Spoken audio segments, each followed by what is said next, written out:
Jeg skal begynne hese løtene vi bøn, men først ønsker jeg at lyse noen tankar, eller si fra det som kommet i tankene nå oppe i Fernhøyen. Jeg skal ikke takke talene som kommer 17, for det stort av løsninger. Appen han var glævor og nøkter, ta følte vi da noen, men ta så vi da isne. Han sier da isne sjálvor, jeg pleide å spørre han, ta han ikke vært velgångtur, hva du skulle si, ta folk spurte hvordan han heier det. Han sier alltid, Jóannes hev det godt, og vi møter enda noen, tar det ned, tar han la til det sørste, tar seg noe i øyne som vi var glad for å høre til det at Jóannes en nøkte med vår. Han pleide at lese ur Bibelen til seg, og et som han lyser ofte for jokken, om bøten og bøten og kjøsser, så det gjør, det Filippe brev 4. Her er et vers som vi sett var sangheftet, helt lustig så vel. Her er vi tølte han kunne spekla seg i. Og det gledest, og i Herren alltid, at du sier gledest.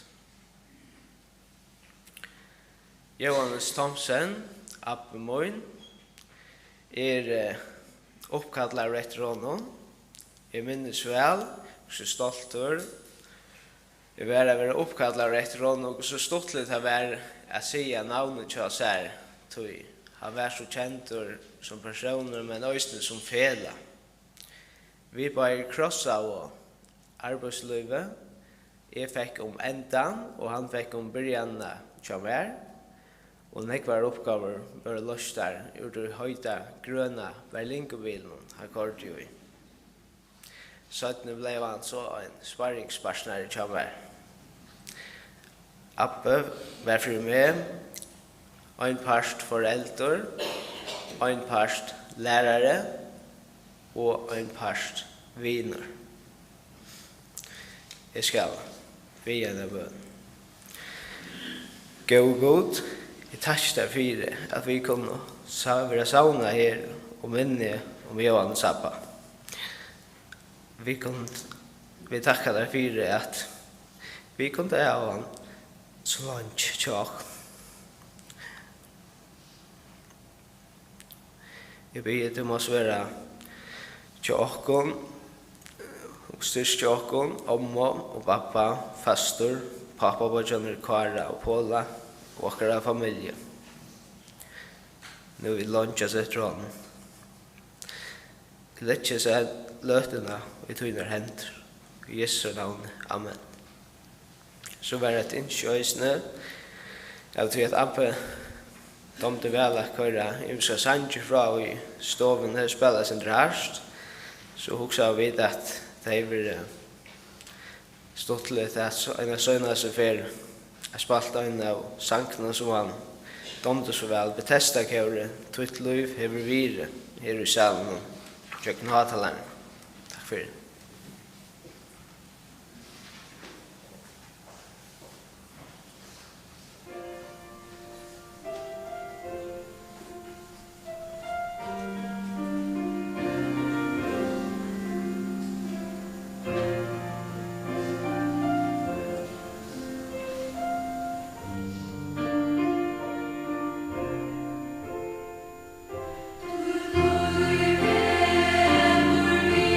Lord,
Ja, og vi synger så gjerne syng om Jesu underfotla herre. Så gjerne kommer Paul at tale.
Ja, det ekkoar vi sannsje her. Jeg vet ikke hva det betyr. Er det bare munnen og øren? Nei. Ja, ok. Ja. Det er mer stor ære at få lov til å stande her i dag. Og her ved kisten er tja, la børna tja, min kære bror og gåa vine og tykkara elskar jeg manne, pappa, verfeir, appa og nå er sånne lengappa, Jóannes Thomsen. Og jeg skal først lese noen vers og i Bibelene, noen ur Nya testamentet og noen ur Gamla testamentet. Det er en veldig fjell som er kommet at fylltja Jóannes, men det er jeg og Øsne for å se og råkna vi.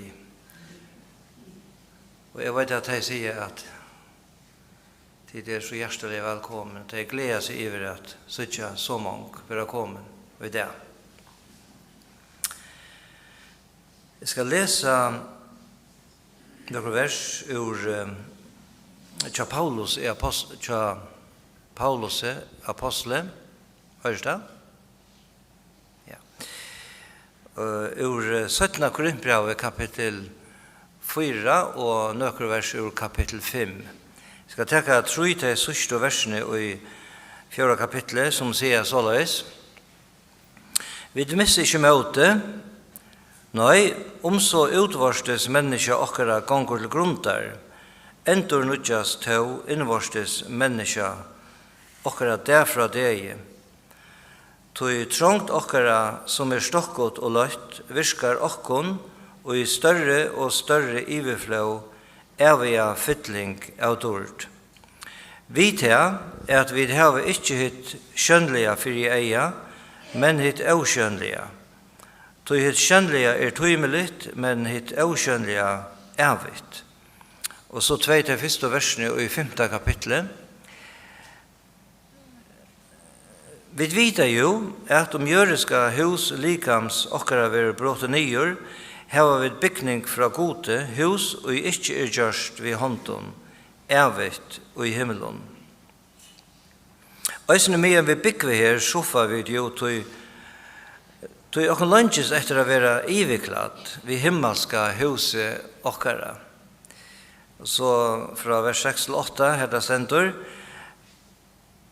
tog vi alltid hukrest og vita, så langt som vi er hjemme i likamnen vi bort fra herren, tog vi liv og uttrykk og ikke i skoan.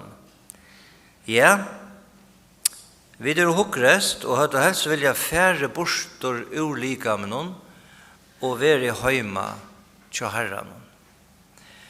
Og så skal jeg lese i Salme 73 i Gamla testamentet. Her skriver i Salmaskalde Asaf såleis. Jeg vil alltid tjater. Tu har tidsi høyre hånd mine, tu løyer meg etter rajetøynen, og søgjerne teker tu meg opp og i dård. Hvem har vi i himmelen, og ta i to min, trai ångon etter av hjørne. Lætbærs holdt og hjertamøyt ørmaktast. God klettur hjertamøyns og lodermøyn og i atlar æver. Hese brotene ur skriftene kom mer til hoks, bant etter at Olaur mannadein ringte til møyn og sier mer at nå var papen færen.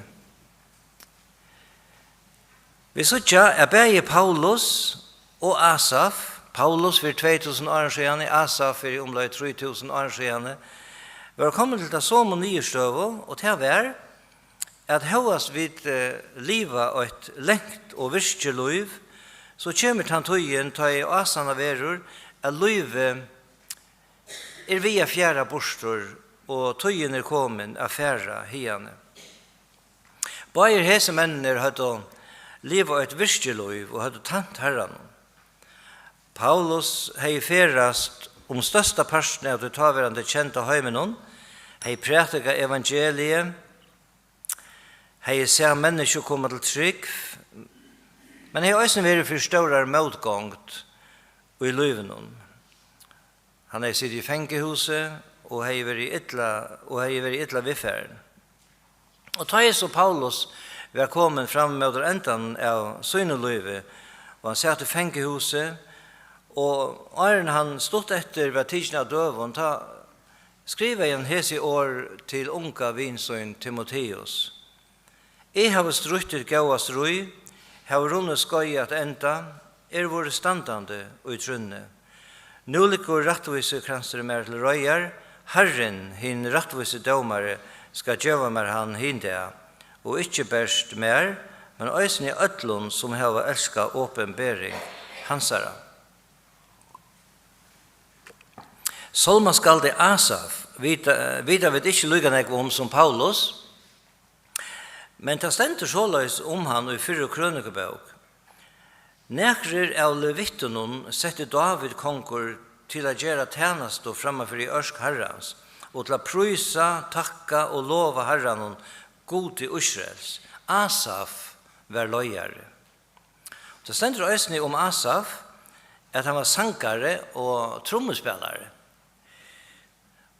Og også at han var profetor og skald. Han skriver i 12 av 130 salmenen i Gamla testamentet. Og i hesum 12 salmenen sutja vid at Asaf var en godsmævur som sett i herran høgt. Men som samstundes hei vånbrott og rønter og i livesøgnen.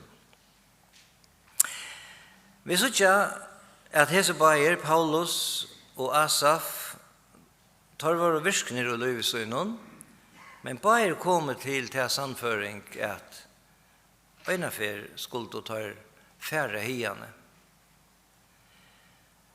Paulus skriver jo om her om å fære bostor ulike med noen og være heima til herren. Og Asaf sier det og hentet hatt, «To løyer meg etter rei tøynen, og så gjerne tek du meg opp i dård».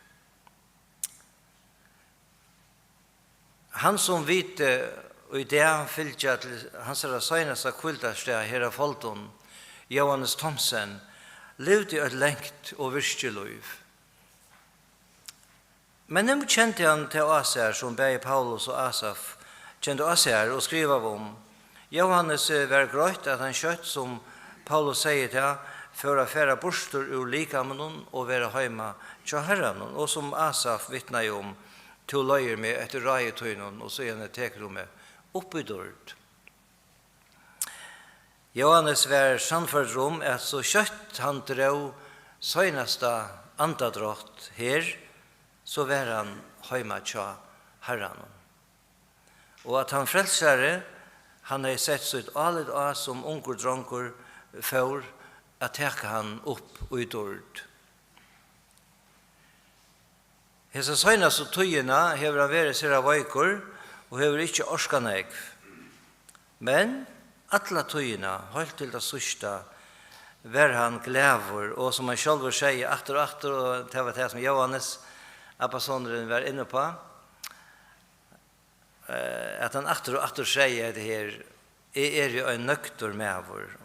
Og så sier han også, måtteren minkar, men gleden vekser.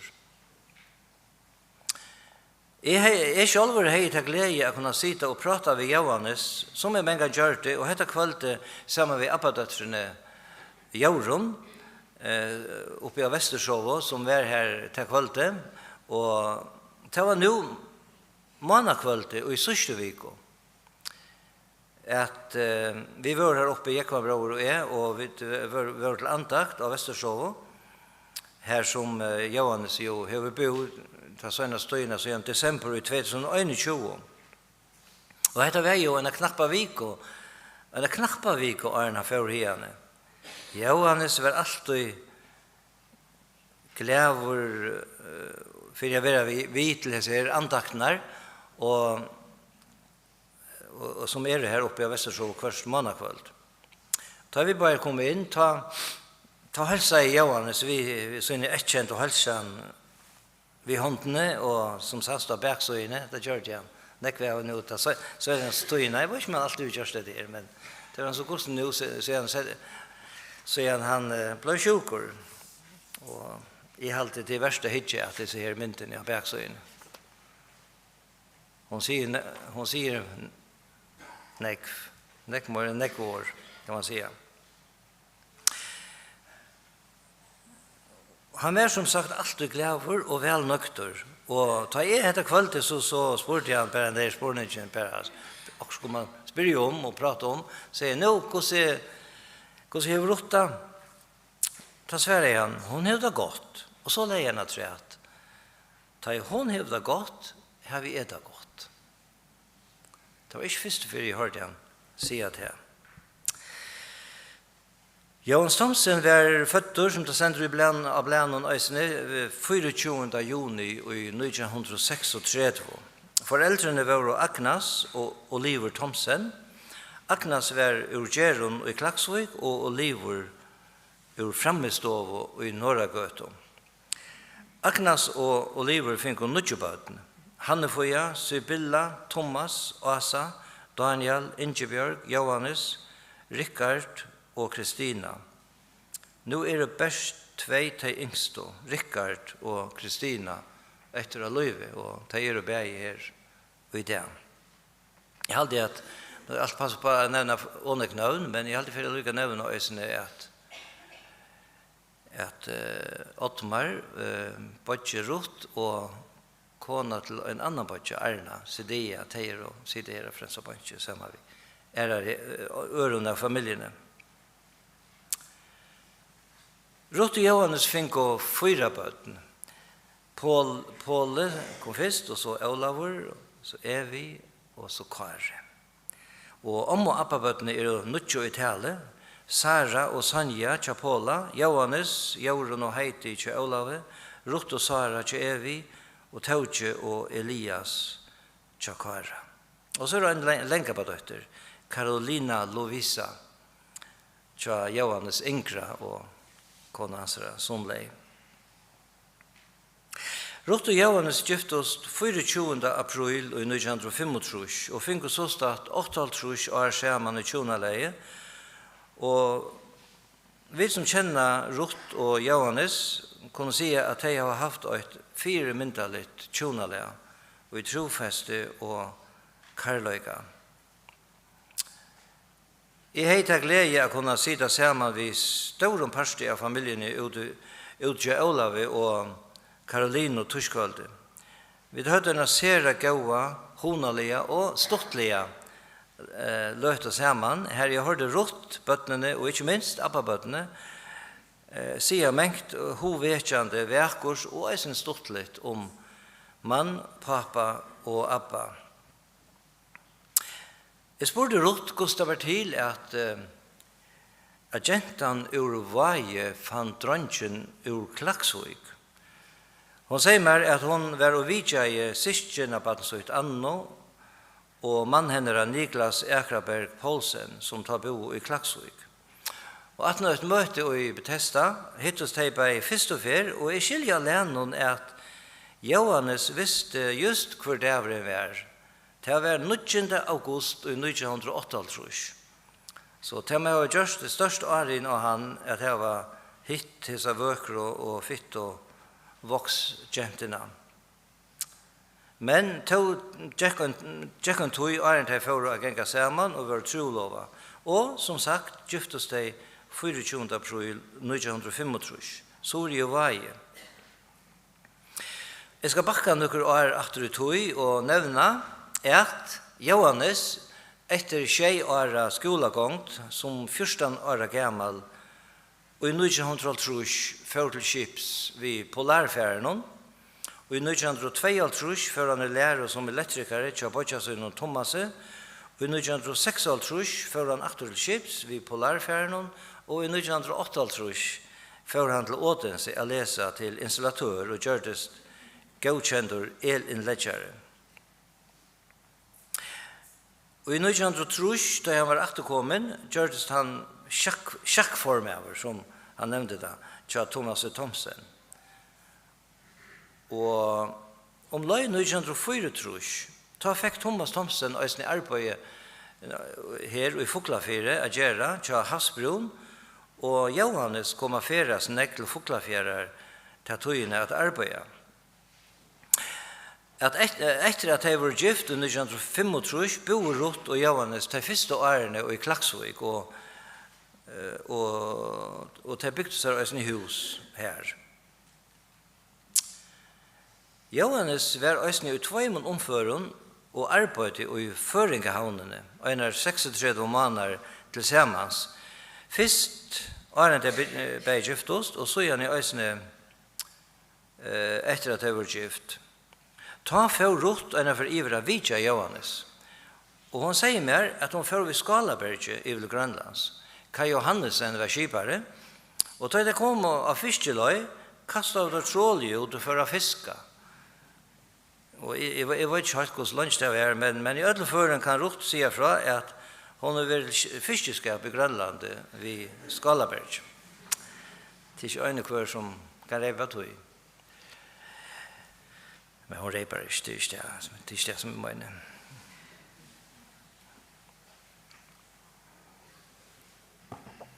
Achterkommen ur Grønlandet, for Jóannes achtet arbeidet hjá Jóannes Thomsen, og til nekva arbeidet var i Fuglafyrre, eller nekva arbeidet, ja, og Jóannes var oppringt i Høylund om å komme til Fuglafjære, tenka seg av omkring som ikke virka som det skulle.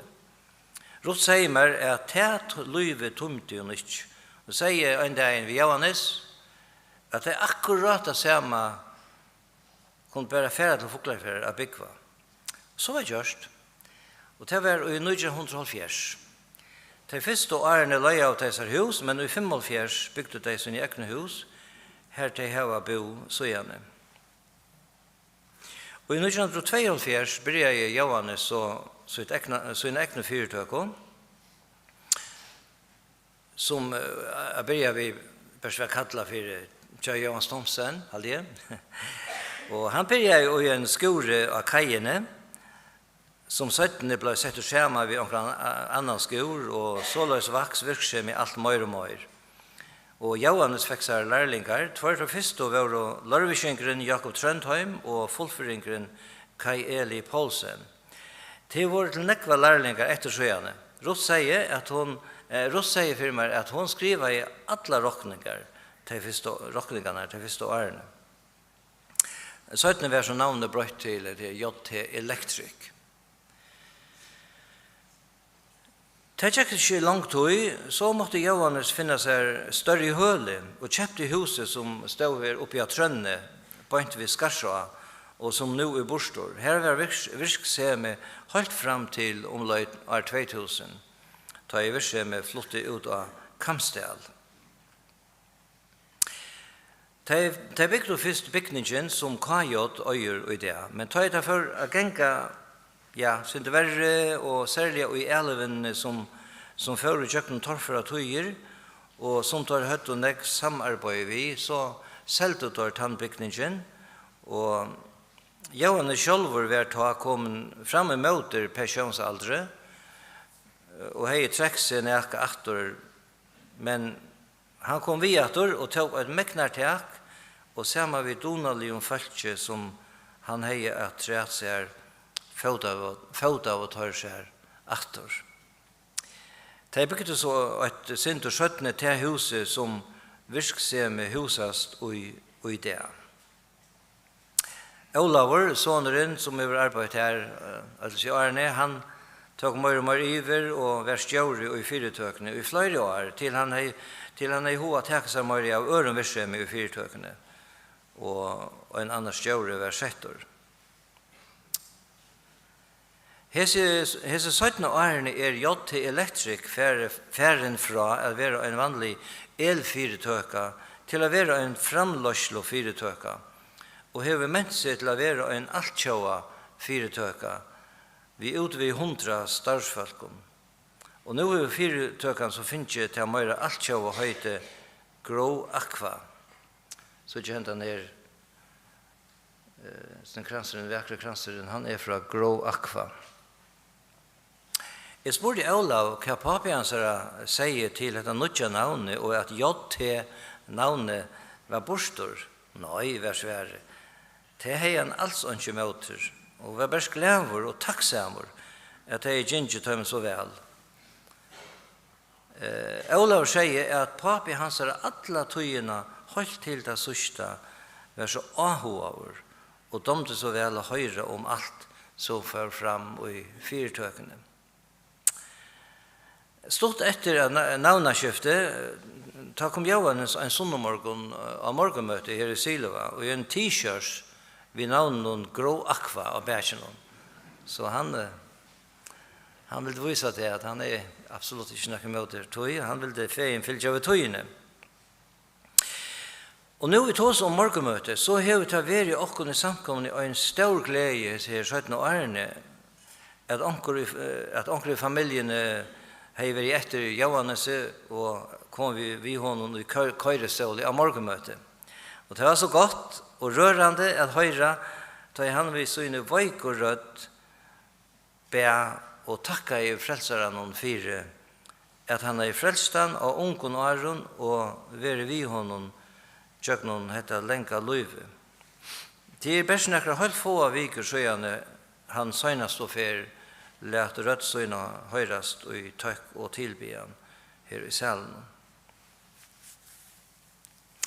Da vi så ut sammen tuskvalde, det er kanskje litt å nevne i øyn av bøtten at papen ofte siterer teipa i versene som Eisne Jóannes siterer, eller nevnte i Janne, at han leser Filippebraun, og han leser det som stender av forsøyene, og jeg skiljer at og her det sender gledes i Herren og alt og at det sier gledes og bønt at nå til så stand det Heseberg i versene som han ofta og selv tar han ber bårbøn endurgav og til Heseberg store omkomfyre når jeg lærte i øtlån til som til innskja komme fram for god og i akadlan og bøn vi tøk.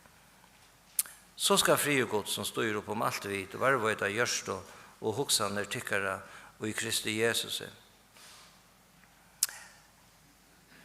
Sagt var øysene at Jóhannes ber bårbøn sama hvor vi er til stier. Et av appabøtten og nevnte om dette her er hvordan avhåver appen at det var i øtlen som tegjørt og hvordan takksamer han var til å komme videre. Øysene nå han bor i Vesterså og han var så takksamer og sier takk, alltid takk for at jeg var kommet og han sier stolter av der, særlig at jeg kan skonker av dem når jeg finner en god utbygging og så framveis.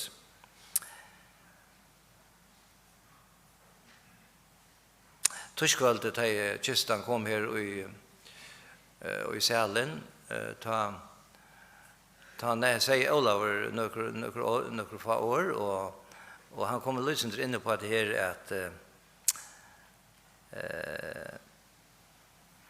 at familjen ja, nok så kjent, for han sier det selv, så jeg råkker meg kan si det.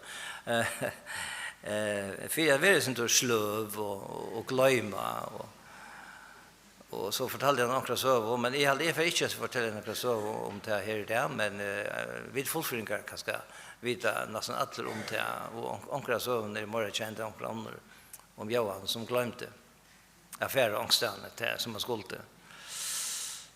Men han var en allutdannende med over fyrtida, og gjør det som gjør skulde.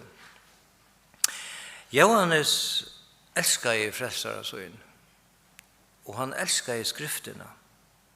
Selv har vi haft til glede ved middelombilen at han var vidtje inn av gulvet til Rutt og Jóhannes, særlig hese 17 årene nå Jóhannes ikke orsker å komme sånn jeg ut.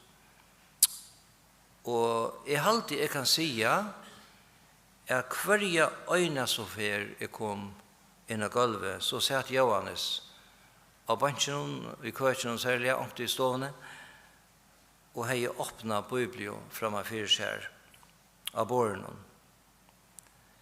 Og jeg vet at det satt for meg at han var veldig glad for det her antagshøftene til OCB som vi har kallet for et år til dagen som han leser nekko i. Jóhannes ferden heim til den frelsere og herre som han kom til trygg og som unger dronker. Rutt sier med tuskvalde at om Jóhannes og en vimman hans er i Klaksvik tar var jankamler at det var om 15-16 år alder helt hun ta sier annar av tøymon vi hin og Rutt minst ikke helt hver seg hvert men sier til jeg er for å lette meg døypa men hin var og synder Iva samer om dette og ta svære i hesen er du ikke frelstor? Jo, svære var jo, jeg er frelstor og ta tog og tar bare hetta stige og vittna av hente hatt og i dåpen tar tro av Jesus som sin personlige frelsere. Gå rått, gå tid, Påle, Olaver, Evi, Kare. og all tid som nu har mist øyn av tykkara kæro. Må Herren sikna tykkun og trøsta tykkun i sorgene og sakna. Som nu verur og nu tykkara kære Jóannes færen fra tykkun. Sakneren og tomrome jo alltid stor, ta i øyn av okkara kære og fer. Alltid ringt å missa, men det godt å vita at han nu hever til godt. Man frier Guds som styr opp alt vid, varvaida gjørst og hoksane tykkara og i Kristi Jesus. Æra være minne Jóannes Thomsen. Amen.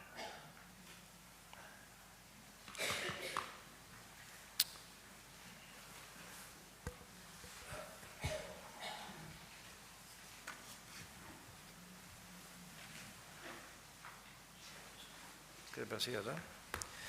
Ja, nå fører vi da synge at Andrea Sanchen vi færes heim at møte heim som sint og sorg og kjenne.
skulle nok ha sagt at nå kommer Abba-døtteren Ruth at ber henne takk fram.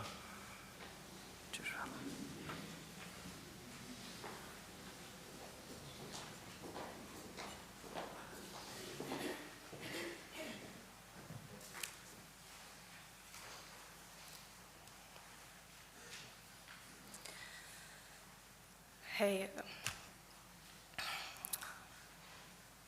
Jóannes var Abba min.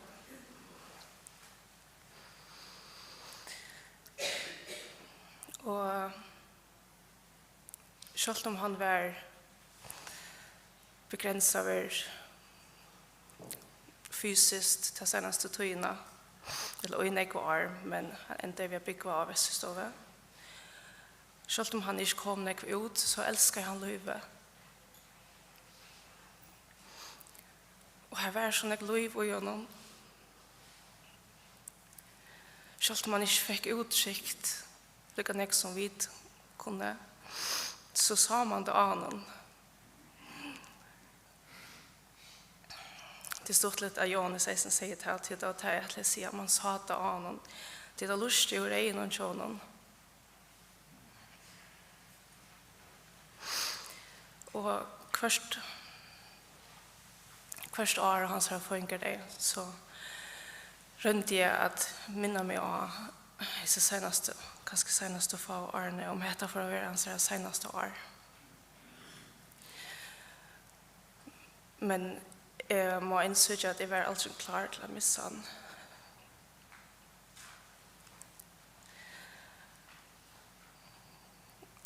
Men jeg aksepterer at dette var hans tøy.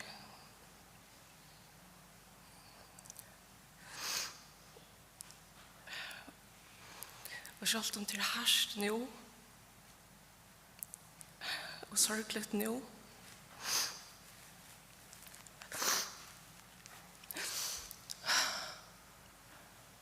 så ønsker jeg frem å minnes han ved glede og en smile. Til han var alltid glad og smilende.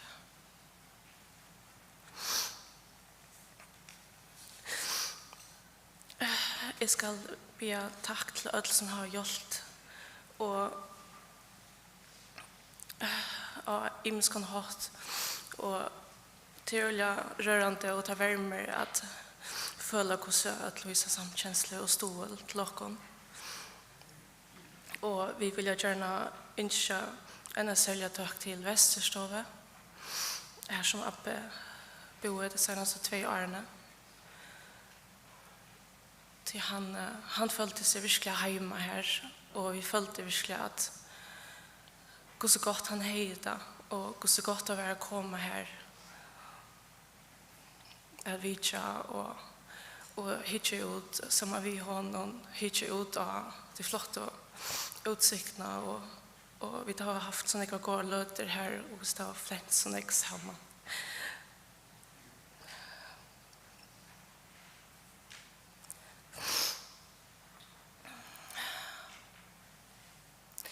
Nå er det erve i mentene hos noen, her som ødelig er hjertelig velkommen. Og om man ikke kjører beinleis om man, så kan man gå til. Så tar vi nå på at vi vil være liv her, og så kommer Paule vi en bønn til endans. Takk for det.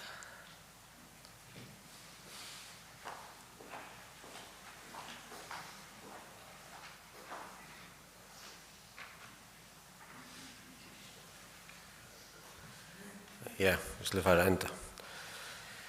Himmelske Fader, takk for hvor du er, for 40 år. Takk for pappa min. For alt som han lærte oss, som han leser oss, og bønner til honom. Jeg vet om at åpne gjørstråkere at jag kommer året och lärde om en i hjärsten också.